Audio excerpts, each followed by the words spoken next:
One of my favorite quotes is, "We don't meet people by accident. They're meant to cross our path for a reason." Hi, it's Tony Chapman, host of the podcast Chatter That Matters. Someone who crossed my path recently is Joe Parenteau. He's the founder of a company called Fable.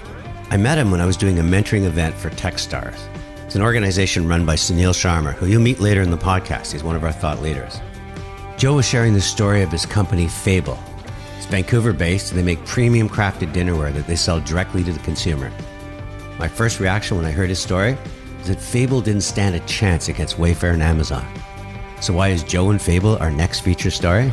Well, stay tuned. Joe Parenteau, welcome to Chatter That Matters. Yeah, really excited to be here. Joe, a lot of stores and online retailers sell dinnerware. What makes you different?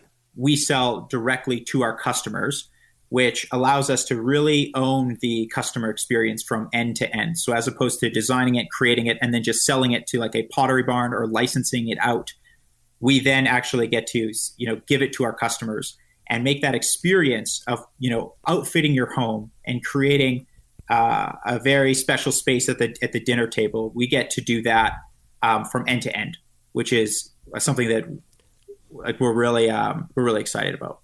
Joe, we'll get back to Fable, but first I want to know more about you. Where did you grow up? I grew up in Regina, Saskatchewan.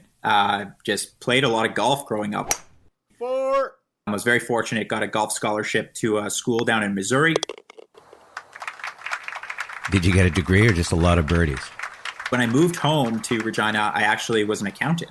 I worked at a CPA firm, thought that it was going to be my career. I'm sensing a but. I wanted to move to Vancouver, and I thought I was going to an accounting company called Bench Accounting. But it turns out not only does Bench do bookkeeping, they're also a tech company. So what did you do there? I was thrown, headfirst into the tech space, learning about operations, scaling teams, managing teams, and really just, how that entire ecosystem of tech works. Was Bench successful? Yeah, it grew rapidly. I think when I was hired in at maybe employee number 30 something. And by the time I left, we had just passed 200. So it was going through hyper growth. On the tech side, it was all about, automating the process of bookkeeping and not making it so manual and so tedious for small businesses. So I was always really inspired. I had a portfolio of small businesses that I was able to work directly with. And it was always inspiring to see them out on their own, building something that, bettered the world. And what was your next move? Real estate marketing company called Avenue. And what did you do there? Online marketing for real estate agents, a similar mission. Real estate agents are essentially small business owners, and marketing is something that takes up a lot of their time, and it's not always something they're really great at. So Joe, Regina born, golf scholarship to the States, an accounting degree, you moved to Vancouver, fall into the tech space, excel at it, a great backstory.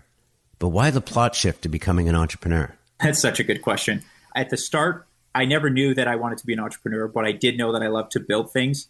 At a young age, I was obsessed with Lego, as a lot of kids are. And I love to create things from nothing. There's a consistent theme throughout this series is feed our children's curiosity. Remember Ernesto? Food was always a huge part of my family's culture. He learned to cook with his mother and his grandmother. My mother, my grandmother, they were both great cooks. Sheena, going to the bakery with her dad. He used to actually take me into the Sobeys bakery after hours.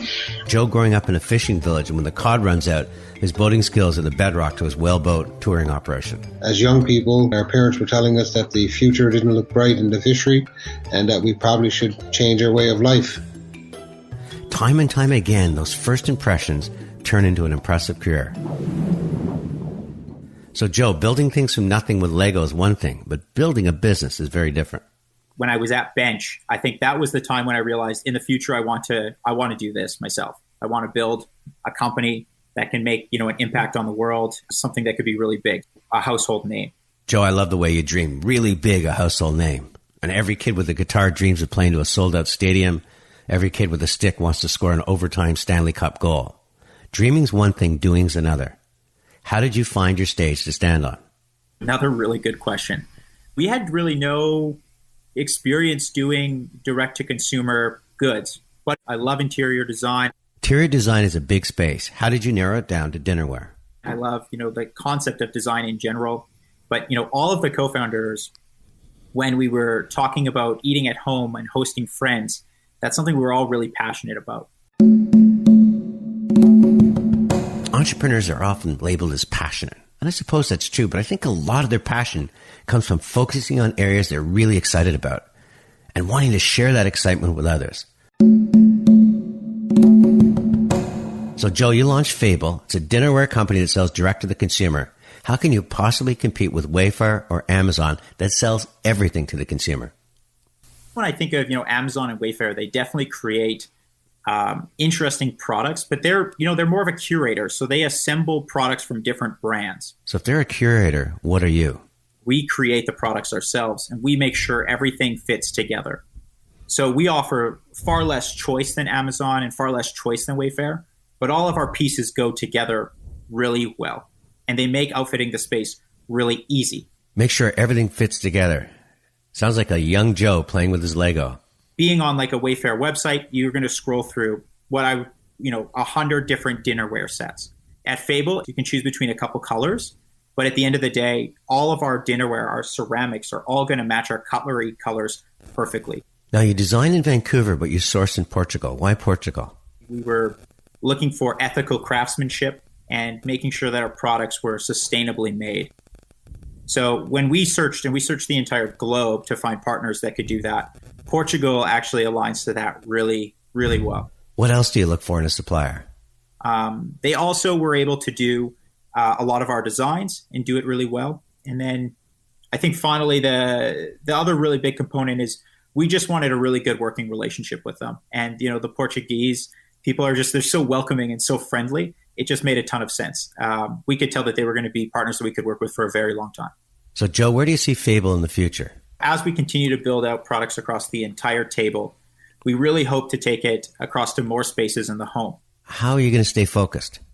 Outfitting a home, it should feel exciting, but most people find it actually that it's frustrating and actually overwhelming. It's very hard to outfit a space that looks beautiful, that looks like it could be on Instagram. So for us, we're starting on the dinner table, and we hope to do that across multiple spaces across the home and make it and really transform the experience of home decor. Here's another lesson that's proven true with every successful entrepreneur that I've interviewed. It's not what you do or sell, it's why you matter to the people who matter most to you. Remember Paul Hembrough, episode 2 in Health Hub Solutions? It wasn't his amazing technology. It was putting the future of healthcare in the patient's hands. It was an equipment company. Now we're a digital healthcare company. So, Joe, what have you learned about being an entrepreneur? I've learned a lot. I've learned that you got to wear a lot of hats really early on. You need to be able to do a little bit of everything. A lot of things that you're not an expert in. For example, in supply chain, it's not something that we had done before. I didn't know how to work with different, creators and different partners across the entire world. We had no idea. But it really tests you to figure things out and figure things out really quickly. I would say it's almost like kind of going to school for business. For anybody wanting to be an entrepreneur, build their business, build their career, it's about making things happen versus watching and wondering what happened. You need that attribute in a world that's changing at the speed of life. Joe, we've talked about your competitors, and we've talked about your dream of making Fable a world-renowned brand. What kind of advice can I bring you? The first is people that could help us understand more of what it takes to develop a brand and what that means. I have the perfect individual, Joe Mimram, who created Joe Fresh and many other incredible brands. He is world-renowned. We have branding covered. What else can we help you with? We'd love to learn more on the capital front as well, from fundraising through even using banks as a way to obtain capital for inventory and things like that. It's very new to us and something that we are constantly exploring. What's the best way to grow Fable? And, how we know how much capital it takes, but, how do you obtain that capital? What's the best way?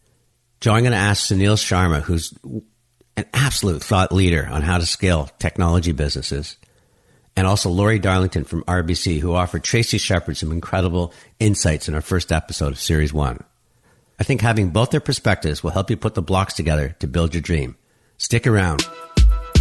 We'll be right back. Hi, it's Tony Chapman. I'm proud to host the podcast Chatter That Matters and equally proud that RBC is my presenting sponsor. RBC is launching Canada United. It's a national movement to promote the importance of driving Canada's economy forward by having us all shop local. RBC's brought together over 60 of Canada's leading brands and organizations, all adding up to a nationwide shopping event the weekend of August 28th. But it doesn't stop there. Pull out your mobile devices, because every time you watch, read, and like the Canada United videos and posts, or hashtag Canada United on Twitter, RBC will donate 5 cents up to $2 million to support small business, the heart of our economy. Here's to RBC and to all of you, because small business matters. Joe Parenteau, one of the things you asked for help was on your brand. And how could it become world-renowned? Well, I went to the top. Another Joe Mimram, former Dragon, founder of Club Monoco, the Joe and Joe Fresh, and so many other spectacular success stories. First question I asked Joe was, what did he think of Fable? It's nice. Joe, saying it's nice is kind of like saying it's interesting. I think the product looks beautiful, tasteful.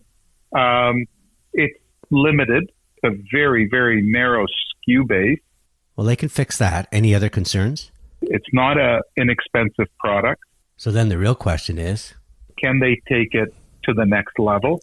A lot of people will start these businesses. They get it to, 3 to 5 million, and that's as far as it goes. Joe Mimram had his hands on Fable. What would he do first? Entrepreneurs fall in love with their own ideas, and they say, I'll get proven right over time. And, that is a really slippery slope, because you could turn around and in the blink of an eye, you've spent 10 years and the project has never gone any further. So I always say, make sure you really are fulfilling a consumer need. And secondly? I would look at my pricing, and I would want to make sure that I've got enough demand. What about Fable's branding? It's a noisy world. What steps does Joe Parenteau need to have his brand get noticed? You got to spend money. You have to get out there and pound away at your story and really ensure that people know you for this. You've got to break through somehow. What is it that you're offering that's different than everybody else? Do you see a difference? What I'm seeing is not that different from what I can find. I can do a quick search on Etsy and find a lot of handmade product, stoneware product or porcelain product. So how does he make Fable stand out? He's got to become the master of tabletop. If you really want to win in tabletop. And he isn't there yet. I don't see even an explanation as to why I should buy his stoneware versus, say, earthenware or porcelain or bone china. What is the history of the product? Who designed the product? So he needs an authentic story. Combination of having something that differentiates them, a sourcing method that differentiates them, a product that they really can explain to consumer, and then they market the hell out of it. Joe, final question. If he walked into the Dragon's Den, would he come out alive? I say to him that he needs much more work to be done in terms of developing his business plans, how much they're selling and what kind of margin they're getting and cost of acquisition for customers and all that good stuff. He needs to prove to me that he can really get this thing turbocharged. Joe Mimram, it's been an absolute honor. I'm going to include your backstory as a bonus feature in this podcast. Thank you again. No, my pleasure, Tony. I follow you, and I think you do great work, and always great to hear from you. So, Joe Mimram, he's done what you're after, world-renowned brands. What do you think of what he had to say? Yeah, I thought it was spot on. I think it's exactly the path that we're looking to go. So yeah, I really appreciate it. It almost makes me feel like we are, some of the adjustments that we're making right now are the right adjustments. Lori Darlington, VP from RBC, is our next thought leader. She's also a repeat giver. She provided some terrific support for our first small business owner, Tracy Shepard, of Meditation Works.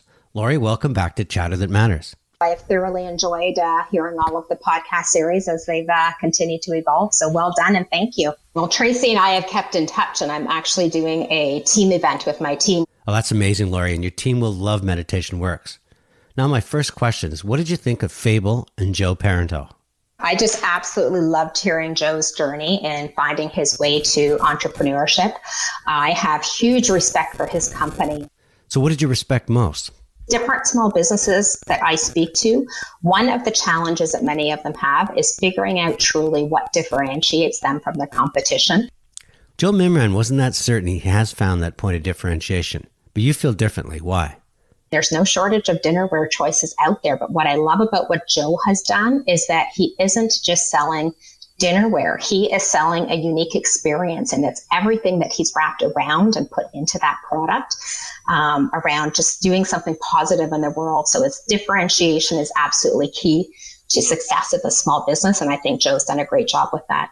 So Joe has to build his business. What advice can you give him? It's really that well thought out business plan. How would you know it's well thought out? You work through that business plan with a SWOT analysis to really deeply understand the strengths and weaknesses and the opportunities and threats. And I imagine with COVID, that SWOT analysis has to be current. Much of that has changed since COVID. So regardless of if it's an exercise a business has gone through in the past, it's a really important reflection to take on. So does Joe do that SWOT analysis in isolation, or does he bring in other people, for example, bankers, lawyers, and advisors? From my perspective, the more partners that you can engage and bring in and have that conversation with, the more that you're going to either have your views validated and how you're thinking about things, but they'll also be able to bring different ideas and different considerations to the table, which will only help you strengthen that business plan that you've got. Bringing in outside advisors, especially your bank, takes some courage. I mean, you're talking about your weaknesses and threats, exposing your warts. What's the upside? So often I think that there is a bit of a stereotype in terms of just keeping very focused on, which financial products do I need? But there is a wealth of advice. You think about the number of businesses that we talk to on a daily business, that we support, that we help grow. We've got a lot of different views and a lot of different insights to be able to share back, which will benefit other organizations as well. Laurie, any final messages for Joe and Fable? I would take a moment just to applaud Joe and Fable for everything that they have done. The vision that they have brought to life through their business comes through so loud and clear, and I think is a real differentiator, and I think he's got potential to have great success, so I wish him all the best. Laurie Darlington from RBC, a repeat giver to small business owners. Thank you once again. So, Joe, what'd you think of pretty senior person RBC waiting in on your business? Yeah, I really appreciate her thoughts, and I think the SWOT analysis is completely spot on, and I think that it's something that we do frequently visit, but maybe not in the depth that we could, and then I think even the depth that she's suggesting. So I think that's some great advice and something we can take action on right away. Joe, you know my next expert, Sunil Sharma. He's the managing director of Techstars Toronto, and you've been mentored by his amazing organization. And speaking of amazing, Sunil is so passionate about Canada, our new economy, you and your business. First thing I asked Sunil is, what does Techstars do? We invest in startup companies, and particularly in founders. So how do you do that? So we operate more than 50 accelerator programs around the world, and I happen to have the privilege of running the one here in Toronto. Sunil, the universe works in such wonderful ways. I met Fable and Joe when you asked me to do a Mentor Madness session, where I chatted with 10 of your startups over the course of one morning. I like Joe and his business, but I am curious, given how many startups you see, what's your take? I remember in the middle of winter, I was seeing this application from a company that I had not yet heard of. That was a direct-to-consumer e-commerce company building a brand in tableware. If you like the category, what else do you look for?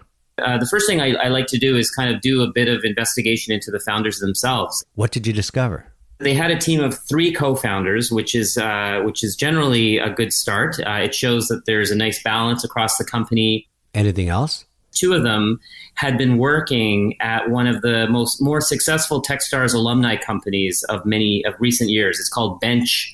It's an accounting software company that's based in Vancouver. So strong pedigree is important. What about the idea? I have to be honest, when I first heard about Fable and where they're competing, I thought, well, Wayfair, Amazon, The Bay, and Pottery Barn, a lot of places have tableware covered. Well, that's a very fair observation. I think, I immediately started thinking about, number one, the rise of e-commerce and direct-to-consumer brands. Give me some examples. I look at my away luggage and I think to myself, this company was really just started as a direct-to-consumer e-commerce brand just a short number of years ago. And look at it now. There's talk of it having, $1 billion valuation. The Allbirds shoes that I've purchased online. And then, Casper mattresses. So what made these brands successful in a crowded space? Branding, and with a proper, introduction of technology and kind of market positioning, they can become very large companies. And you think the area Fable plays tableware, they stand a chance. So what should Joe do next? A lot of it is defining their category and learning from those who have done it in distinct but somewhat related verticals. So it's really, as we talked about a little earlier here on this call, mentorship. What kind of mentorship? So we were able to match the team with one of the co-founders of another wildly successful Canadian direct-to-consumer brand called Missouri. And they are in the jewelry space, and they've done incredible work. They've grown this company quite quickly, and so Maj Masad, who's one of the two co-founders, is a lead mentor, let's say, for Fable. That's smart. Finding someone to mentor you that has already blazed their own path. So how's it working out? They're really learning a lot of the tricks, the pitfalls, some of the strategies, and I'll in addition, it goes down to advertising and marketing and PR expertise, branding expertise, and really getting that name to be out there in front of their audience, which in the case of Fable are millennials who like to outfit their homes beautifully, like to entertain at home, but don't want to shop the way that I guess I shopped, which is buying these kind of things either at the Hudson's Bay or at one of the Williams Sonoma type stores. So Sunil, let's bring this back to Techstars. Where does Joe stand with your accelerator platform? Techstars is just a 3-month long experience for the founders and for us on the program side, and we're investors. And we're nearing the end of Techstars, so we're in the final stretch, and we're preparing this company and the other 9 companies for demo day. So demo day is where investors come in to look at the business. What does Joe serve up beyond great plates and dinnerware? What we're seeing with Fable is revenue. So we're seeing that this company is able to sell their products to their audience. And that's quite positive, quite exciting. And it also gives the company some options, I think, that they don't have to be desperate for funding or dilute themselves more than they want to. That gives them an advantage. So they can look beyond just their capital needs. They can really bring in strategic partners to grow sales, expand their product line, get their margins improved. A lot of it comes down to PR and advertising and product positioning and marketing. Sunil, any final thoughts for Joe or my listeners? I just want to encourage people to follow this company on their journey. It's techstars.com is our website. We're going to graduate this class on September 3rd with 9 other startups, all in different verticals. And then we're going to start the process again. So if you're a passionate, driven entrepreneur and got a great team behind you or around you, we want to meet you here at Techstars Toronto. So, Joe, what did you think of Sunil? Yeah, I thought it was good. I'm really fortunate to get to meet with Sunil, on a 2 or 3 time a week basis. So he's very up to speed with what we're doing at Fable. And I appreciate his remarks and thoughts on what we're doing.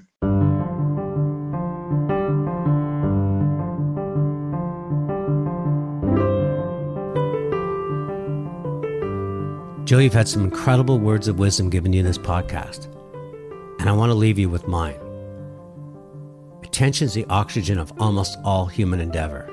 And today in this age of noise, most brands, ideas, and even careers are starving for attention. There's just too much chasing a finite amount of time, and it's becoming increasingly challenging and expensive to be heard. So how can Fable be heard? My advice to any brand, large or small, is stop trying to be the hero. Where your product is designed or sourced doesn't matter unless it matters to me. Make your messaging about your customers' moments and not simply your merchandise.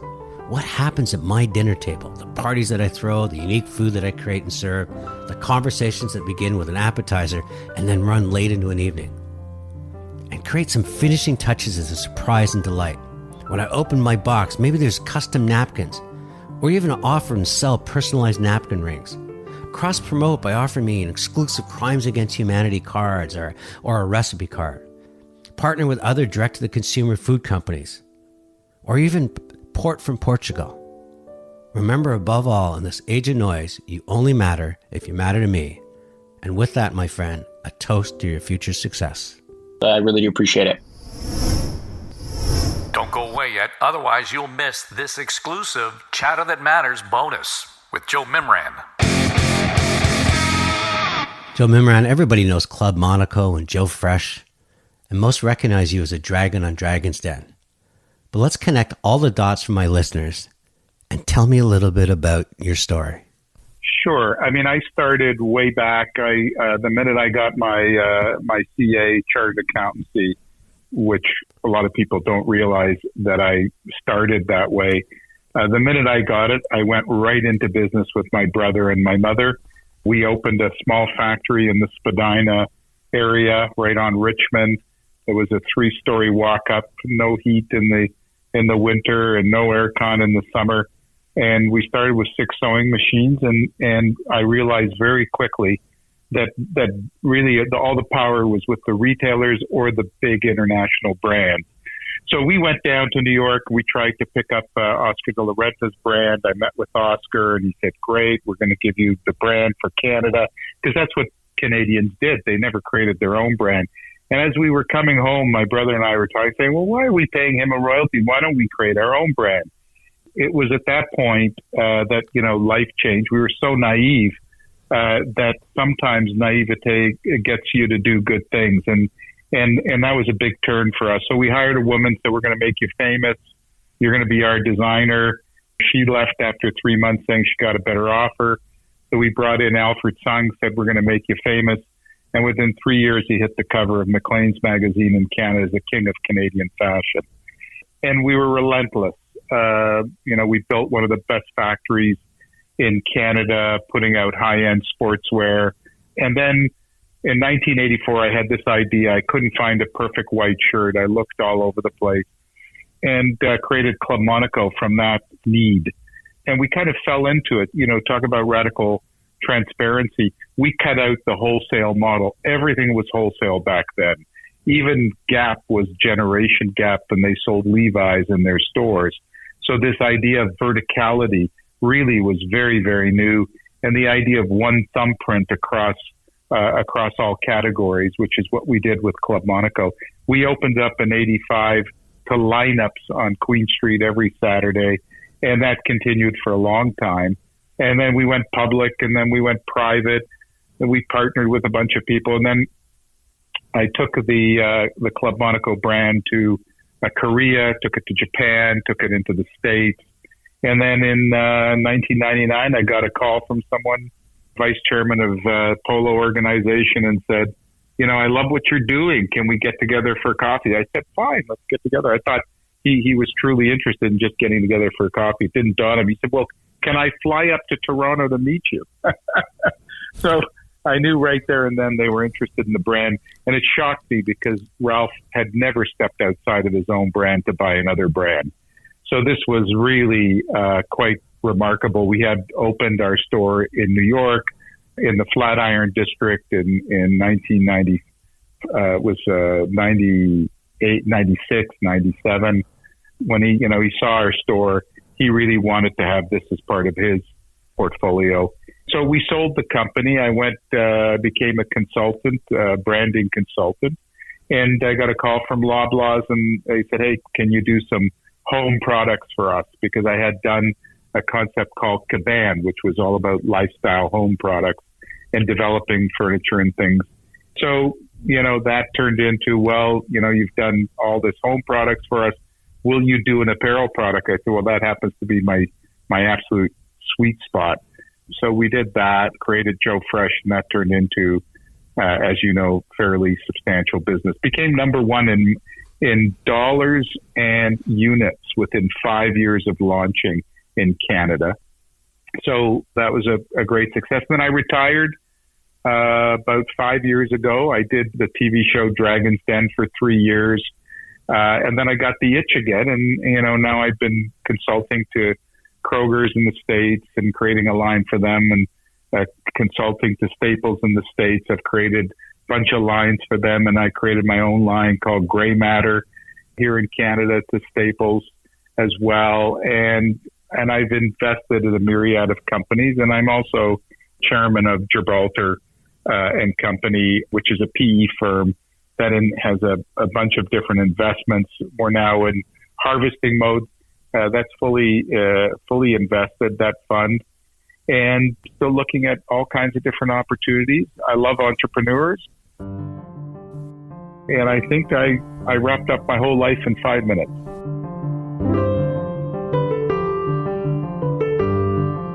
To find details on how RBC supports its business clients, visit rbc.com/business.